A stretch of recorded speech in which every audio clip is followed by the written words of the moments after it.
Good morning everyone and welcome to the Glenelg Hopkins CMA's Victoria Nature Festival virtual tour of the Budj Bim National Park. Today we are with the Budj Bim Rangers and they're going to be starting a tour with us. We're going to join them for a welcome to country, a smoking ceremony and having a bit of a look around what you can see when the COVID restrictions are all lifted. So come along, I'll mask up now. Our rangers are not going to have masks on today because they're going to be talking to camera. So you'll be able to understand them and see them a lot better than what we can under their masks. But I'll mask up and we'll start our tour of Budj Bim. Welcome along.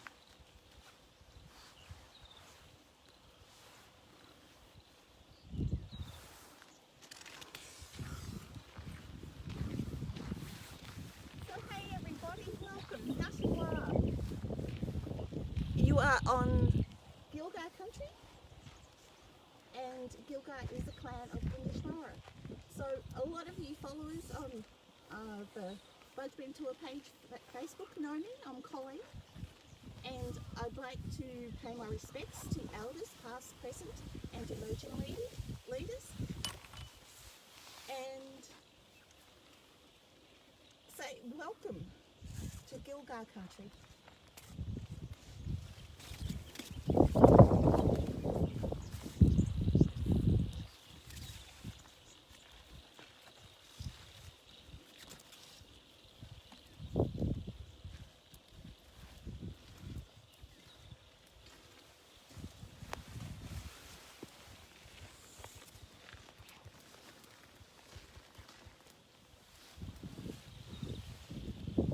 Hi guys, welcome. Thanks for joining us. We've missed you. Where have you been? We understand. We are here on the Budj Bim cultural landscape, part of Glenelg country. My name is Lee Boyer. I'm one of the rangers and also one of the tour guides here. I'd just like to explain a little bit about where we are and the significance of this site. If you'd just like to come over to this map, come on, don't be shy. What we see here, especially here, is the Budj Bim lava flow. So Budj Bim is a dormant volcano. It has erupted 5 times. The first time around 27,000 years ago, the last time around 7,000 years ago. And we are on what they call the Tirandara lava flow, which is now the Budj Bim cultural landscape. So what our ancestors did is after this eruption, they have engineered this landscape into the world's oldest freshwater aquaculture system. We actually have archaeological evidence that dates this aquaculture system at 6,600 years old. I'll say that again, 6,600 years. So all the way along this lava flow, there's lots of swamps, lots of wetlands, and they've all been connected with channels. Little sinkholes have been turned into holding ponds, and there are fish traps, weirs that our ancestors used to harvest kuya, the short-finned eel. While about 70% of our diet was plant-based, by harvesting these eels and then by smoking them to preserve them, that gave us a resource that we were able to trade. Incredibly significant. We are now on the UNESCO World Heritage listing, which is absolutely fantastic. And I'll just point to this little picture here. So Ian McNiven in 2009 from Monash University, he came down and did an archaeological dig on what we call the Muldoon's fish trap system, which is on the southwestern side of Lake Condah. And actually came up with 3 dates: 6,600 years old, 800 years and 300 years. And what that means is that this aquaculture system wasn't just built and then left, it was constantly being worked on, constantly being repaired, constantly being improved to take into account different climate changes. Because it was only 10,000–12,000 years ago there was an ice age here. So our people have lived through all of that.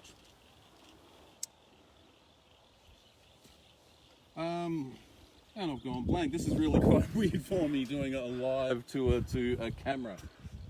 But yeah, incredibly significant area that we have here. It's all about the volcanoes. I will just go through the creation story of how this land was created. Bunjil, the wedge-tailed eagle, he created this land, and that is a story that goes right across Victoria. But he saw that the Gunditjmara people weren't doing particularly well, so he sent one of his sons down here to help us, Budj Bim. Budj Bim arrived in the landscape in the form of a giant, and he settled down into the landscape and he spewed up his blood and his teeth. Blood being the lava, the teeth being the stones that we see around us. And it was from that we were able to create this landscape, and all the engineering that went on, the creation of swamps, the changing of the waterways, just gave us an abundance of resources, so we were able to live a sedentary life here. Terra Nullius was a lie, guys. There was an incredibly civilized society living here for thousands and thousands of years. At least 27,000 years, possibly up to 100,000 years if what's going on at the Moyagel Shelmid site over in Warrnambool is true.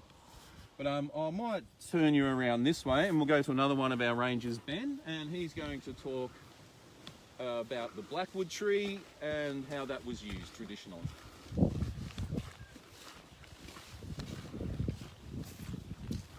Good morning, everybody. Yeah, this is a little bit of a strange way to do a tour, but yeah, glad that you guys could be with us. And just to carry on from Colin's welcome, you know, it's really the most important part of our tours here.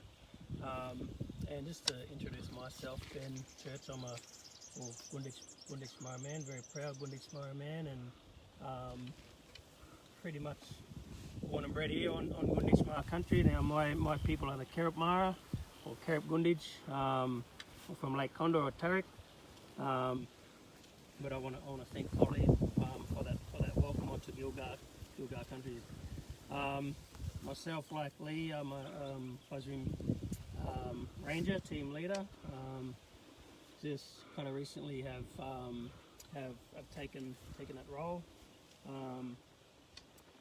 So this year, the Tirandara IPA is one of our owned and managed properties, if you like, and you know, through great collaborations with the CMA, Glenelg, Hopkins, traditional owners, and us as rangers, we're trying to create a landscape here that originally would have been back in the traditional times. So yeah, a lot of revegetation works, again with the CMAs, some fire management programs as well, which we'll touch a little bit later.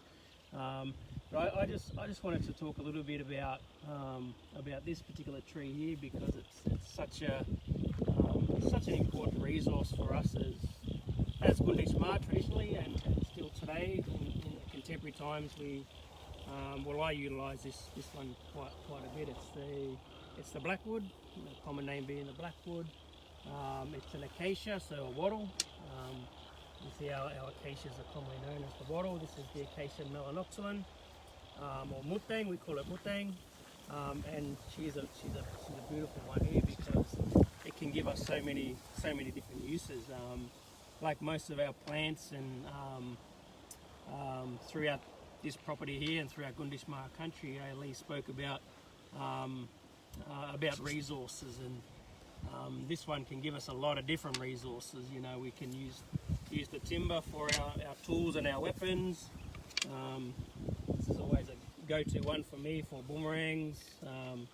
See our returning boomerangs, our common returning boomerang, but also our hunting boomerangs as well, or ceremony boomerangs. So when I make these ones, you know, we assess the tree. We might pick a nice bend in the branch. I try to utilise what maybe limbs that have fallen down. I don't like to cut any of the tree. I don't fall trees, but I like the idea of recycling. So, but not only for tools and weaponry, this one also really important in terms of medicine as well. It's a medicinal tree, and again, most of our acacias or our wattles are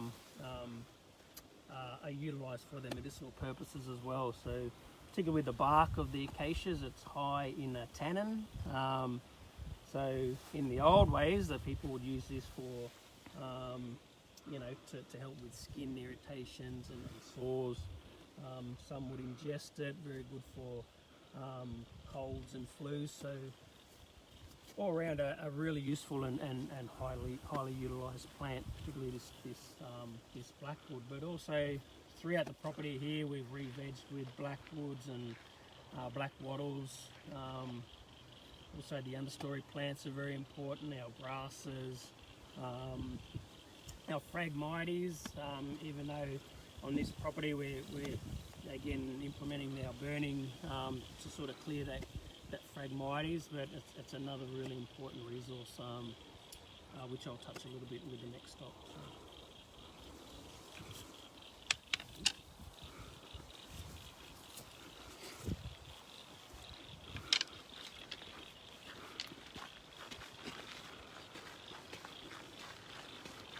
Keep on missing them, guys. I'm not as good fishermen as what the ancestors were. But what we have here is one of the stone weirs, and these were set up all across this landscape. So this water that we have coming down here, this is from Koalas, or the Darlets Creek, which is just over there behind us. So traditionally, as the water comes down, it fills up the swamp behind us, and then this is an exit point where the water will go join back into the creek and then head out to sea. So a stone weir has been built across this with a hole in the middle, and that is where we put the eel basket. One amazing thing is all across this landscape is there are stone weirs like this at different levels. So it doesn't matter what time of year it is, doesn't matter how much water is moving through the system, you're always going to find a trap that is active. This one, the water level's just a little bit too high, because you can see we've got the water going over here and also off to the side. So when the water level is a little bit lower, then this trap is active. And it's all about expenditure of energy versus reward. What's going to be the easiest way to catch an eel? Are you walking over here trying to see one and spear it? Or are you just standing here right where I am, watching Kuyang come in, and then as he exits out, bang, spear him. That's what it's all about. Just make it as easy as you possibly can. These baskets, I can't talk about them because it's the women that make those baskets, and that's women's business. Women do women's things, men do men things. That's just how it is.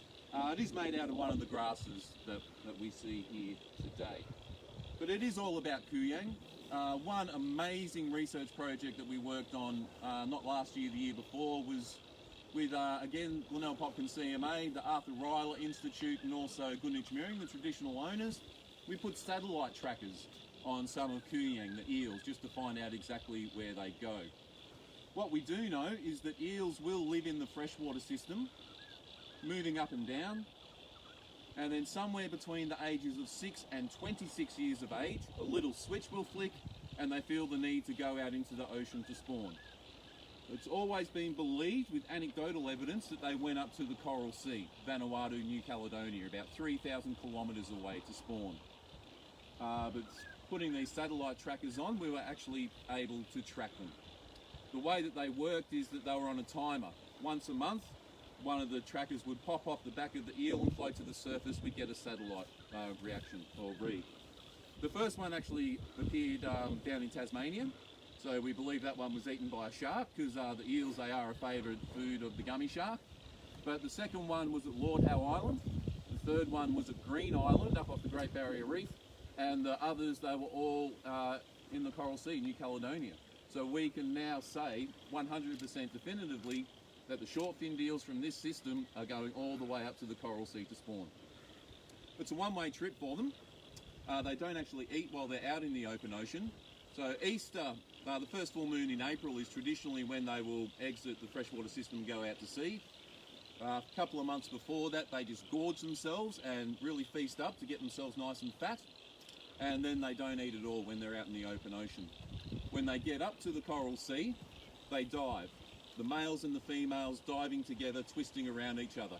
And they actually dive to a water pressure that it actually squeezes the sperm and the eggs out of the male and female eels. That mixes together and baby eels are made. So it's a one-way trip for the parents, they die. But then the baby eels, they get caught in the East Australian current. We've all seen Finding Nemo, the turtles coming down. They will float down there. They can sense when there's really good fresh water coming out into the ocean, and they will turn and come back up and then spend the next 26 years of their lives in the freshwater system. Quite amazing, amazing lifestyle of the Kuyang. We would also smoke our eels, as I said. That would be in old manna gums that were hollowed out. The eels were hung on a stick and wedged up inside the tree, and then a small fire was lit underneath using peat moss and cherry ballart, which is what we used in our smoking ceremony. Has a very, very sweet smell. The tree would be sealed up with some bark and the eels would be left in there until they were cured, which then enabled us to travel large distances with them to trade for resources that we didn't have. No luck today. I couldn't find an eel, or maybe my skills just aren't good enough, but when you can, come down and we might even catch an eel for you. But I'll just extract myself out of this little bit of water and we'll continue on exploring some more of the country.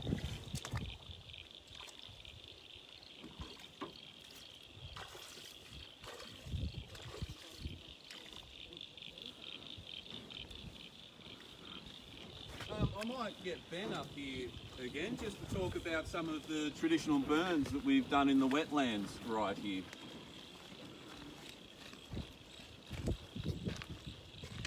Yeah, thanks. So yeah, just to touch again on the fire management that we're really conducting through, again, Budj Bim country, particularly along the Budj Bim lava flow. We highlighted this property here, the Tirandara Ipas, for a couple of burns. We've conducted 2 burns over the last couple of years. So we really was in part here with the bittern, so the Australasian bittern habitat restoration project, in collaboration with the Glenelg Hopkins CMA and of course DELP. We, along with the Budj Bim Rangers and the Budj Bim Rangers, we burnt through a couple of these wetlands. Again, to follow on from Lee and that Kuyang, obviously the Kuyang, the eel is a really big one for us. We're burning out these Phragmites again, trying to get water to flow from our wetlands, so the eel can still move through country. But yeah, the burning, it's been great. We've been able to tap into our traditional knowledge, which is really important for us to help build on our identity as Budj Bim, and but again to be working alongside DELP and the CMA to share knowledge. You know, that sharing of knowledge is very important, and we find that we hold that very valuable to us, because working together to achieve our outcomes, you know, for us to achieve our cultural outcomes is very important, and the environment outcomes, of course, is very important to us as well. So with our bitten bird, we've got BirdLife Australia wanting to come out and do some monitoring around this time of year is when we hear the bitten call. So we're due to have them guys come and put some monitoring devices out in our wetlands to see if our burns are helping with the bitten habitat. So yeah, pretty exciting times. Fire management, of course, traditionally across the country, and again for us as Budj Bim, we manage country with fire. That fire stick farming is very important.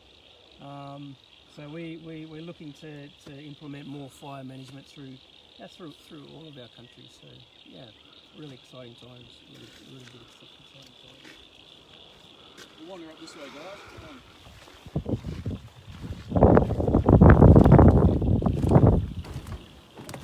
So we have a wooden fish trap here, which is the exact same principle as the stone one that we just saw, but not everybody was living on the lava flow. Not everybody had access to the stones.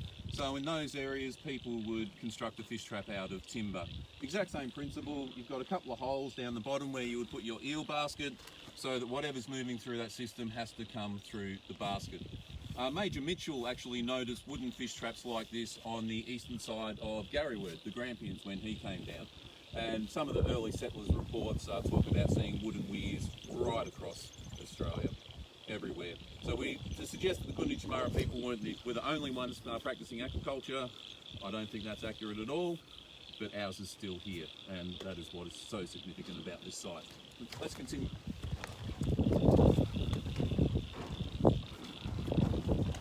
So when we purchased this land, it was a beef cattle production farm, and there was very little remnant vegetation left on this site. So one thing that we've been doing for quite a long time now, 2003 our revegetation program started, and every year we plant around 7,000 trees on this property. Everything from big eucalypts, manna stringy barks, to your blackwood and your black wattle, different types of tea tree, down to grasses. We're just trying to build this area back to what it would have been like pre-colonial times.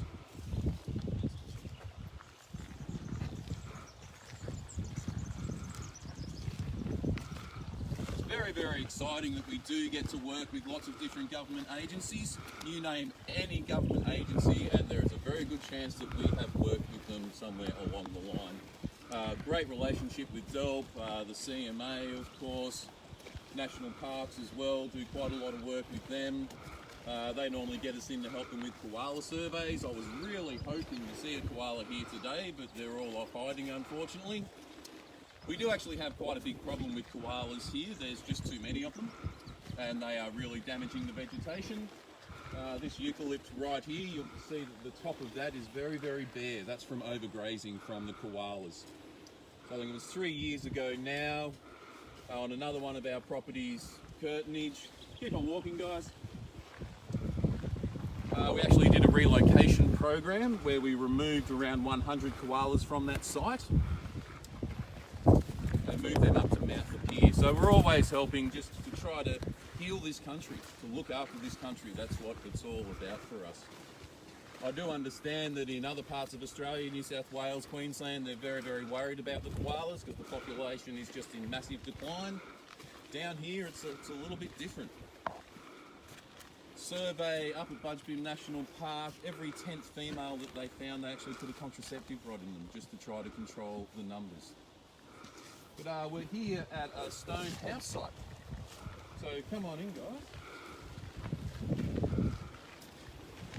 Hands out of pockets when you're walking over the lava flow, please, but come on in. Just be careful where you're standing.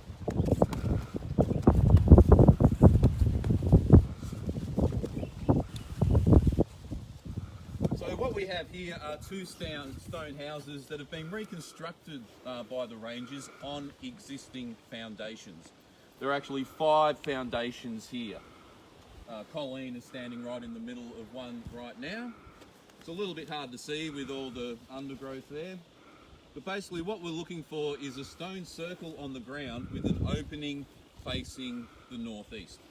Every house had its doorway facing the northeast. And that's because all of the bad weather comes in from the southwest, so it made a lot of sense. The way that these houses were built is you would start with your stone foundations, as you can see.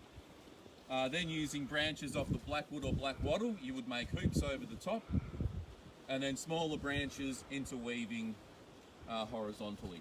And then the whole structure was packed out with mud and clay. Heard about a lot of different types of coverings on the top. Some would actually use grass and earth. We've opted for the woolly tea tree on this one. Just has to be constantly replaced, because when it's actually green, especially when it's flowering, it actually works as an insect repellent, keeps the insects away when it's flowering, especially mozzies, that sort of stuff. But the oils in it will also act as a water repellent. So the way these houses would work, people living in them, so 3 to 4 people living in each one. And when I say living, it's basically just sleeping. You're not watching Netflix or anything like that, chilling out, because there wasn't a lot of content on then. No fires inside. There would be a communal hearth out the front, and that's where all the daily activities would take place around the communal hearth. So we have a small family group here. we would have mum and dad in one, second wife and her children in the other one. The way it worked was boys, when they were 8 years old, they were kicked out of home and had to make their own. So we probably have one of the younger sons over here and over there with their own house. Girls, once they hit puberty, they were married off. This was a patriarchal society, so the girls would go to the new husband's country and they would live there. So as I said, we've got about 5 stone houses here. So let's say 4 people in each one. That's 20 people that you've got living here. And we are in a slightly elevated position. We've got our fish trap just down there behind us. We've got the swamp over here, which would have been full of bird life and fish as well. And all the reeds and food sources that you would find around you. So just resources everywhere. These days we all want to live as close to work as we can, and exactly the same back in traditional times. Everything just really, really close to where you are. One archaeological dig has been done on one of the houses on a different property, and that date came back as 1,500 years old. So we know that these houses have been here for an incredibly long time. Permanently living in here, constantly patching them up and keeping them strong. Over time, grass would grow over them. One of the early protectorants of Aborigines, George Augustus Robinson, he was out on country looking for people one day, and he rode his horse up on top of a little grassy mound. Someone walked out from underneath him. He'd actually ridden his horse up on top of one of these mounds. So incredibly, incredibly strong. But I will invite you to just hop in there and have a look.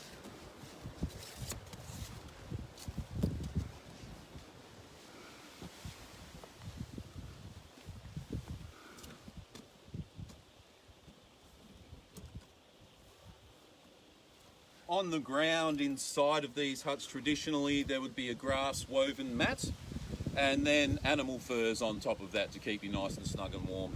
But 3 to 4 people in here all cuddled up, be very, very warm even during the coldest weather. And of course, facing the northeast, you'll get the sunrise first thing in the morning. An unbelievable alarm clock for you.